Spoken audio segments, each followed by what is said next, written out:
Massive, massive, massive, massive. Let's go, Chelsea. Let's go. This was a must-win. It was a must-win. We had to find a way. This is one of those games where you don't worry about we playing pretty football. Anyhow, own goal, corner kick, anyhow, just score, make it happen.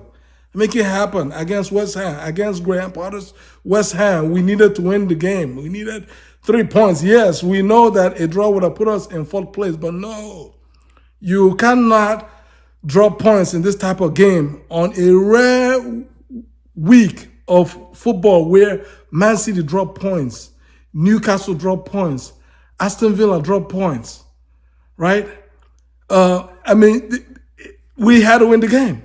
We had to win so we can fully cash in and not just go back into our fourth place slot that where we were for most of the season, but at least put a bit of a 2 point cushion between us and Newcastle and City, right? It's not much of a cushion, but at this point, right, any a cushion is good enough, and just if not anything, to slow down that gradual slide. We've been sliding down this table from second place all the way down to sixth place, entering this round of games. And for the most part, it looked like we were gonna blow it. It looked like we were gonna blow it. And in the first half, we created nothing. We created nothing in the first half. And we knew what Graham Potter was going to do. I mean, Graham Potter is our former coach. He used to manage us, right? Now, yeah, we know he likes to play out of the back, but when push comes to shove, he's going to arrange his team. He's going to do his homework and arrange his team in the best way that's going to give him a chance to get a result from the game. And the last time that we played them in the reverse fixture, we easily won 3-0. West Ham was naive on that day, and we beat them 3-0. I knew that if not anything, they're not going to be naive. And Potter did not let me down. He set his team up in a 5-4-1. He set his team up in a 5-4-1, and his one striker was Jarrod Bowen. Now he's more a bit of a false nine, if you want to call it that. But what he is he's a finisher. And so it's obvious what they were trying to do, just frustrate us, hit us on the counter, and wait for the odd mistake at the back, knowing that you have not one but two deadly players that can give us trouble in Bowen and Mohamed Kudus. And the plan almost worked. It almost worked perfectly. It was working. The plan was working because Kudus was giving Levi Colwill all that he could handle. He was bullying Colwill. This is the worst game I've seen Colwill play as a Chelsea player.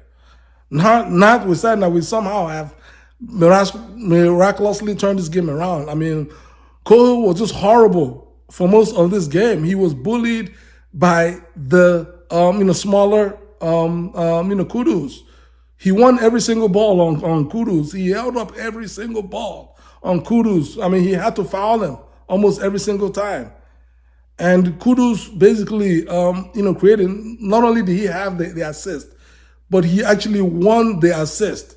You understand what I mean? Like it was his, pressure, the work he'd been doing on Colwill throughout the entire first half is what basically got into Colwill's head. And Colwill, on a routine right-footed a back pass, that was just a routine pass. The pass was short. It was short. He put his hands up in the air as if he was fouled by Kudus. He wasn't fouled by Kudus. Kudus was in his head, and that's why he didn't concentrate to make a proper back pass, and it was neatly intercepted by Bowen. Bowen finished the ball nicely. He finished the goal nicely. West Ham up 1-0 at halftime. Now, prior to that, Palmer had that free kick that their goalie Ariel did I don't know how he got a fingertip on Palmer's free kick. That free kick was really destined for the upper angle 90 of his net. But he got a fingertip on it late, basically in injury time or first half. So they were up at 1-0 at halftime. For me, I wanted Jackson out at halftime. He wasn't giving us anything, and it was clear that he was injured. He had pulled his hamstring. So you already knew whatever you were getting is going to be less. You might as well throw in Guy. And thankfully, today, unlike in previous games, Enzo Maresca made subs. I made early subs, early and often. He felt the urgency that we fans have been feeling. He felt the urgency that we fans have been feeling. He brought in Dewey and Neto and removed Jackson and Sancho, right? And then later on, not too long after that, he brought in Nkunku with Gusto, and took out James, and who did he take out for Nkunku? He took out James, and I believe Nani, and it was after he made his second pair of subs. In other words, four in, 4 out. That's when Neto scored the brilliant goal that he scored. Once he scored it, you already knew VAR is going to try and find a way to rob us of our goal at the bridge. That's their job, is to find a way to basically screw Chelsea. But they tried their best, and they couldn't find a way to cancel our goal. Thank God. 1-1. And the pressure was on West Ham, because they knew for us the 1 point wasn't going to be good enough. For West Ham, 1 point, they would be happy with a 1 point. But for Chelsea, the 1 point doesn't really help us that much. So we kept on applying the pressure. And if you don't buy a lottery ticket, you don't have a chance to win the lottery. And so what am I talking about? Palmer, who for me had been quiet most of the game.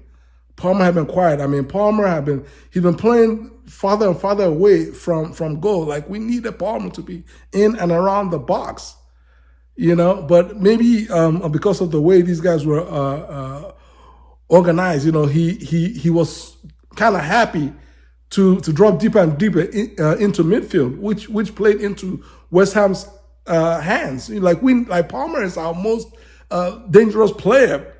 Period. Whether he's creating or whether he's trying to score a goal, he's our most dangerous player by far.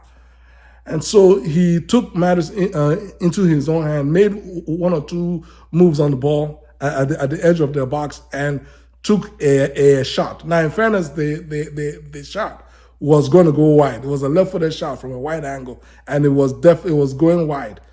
But again, when you hit that ball with wicked pace, any contact can send it anywhere, and that's what happened with Wambi.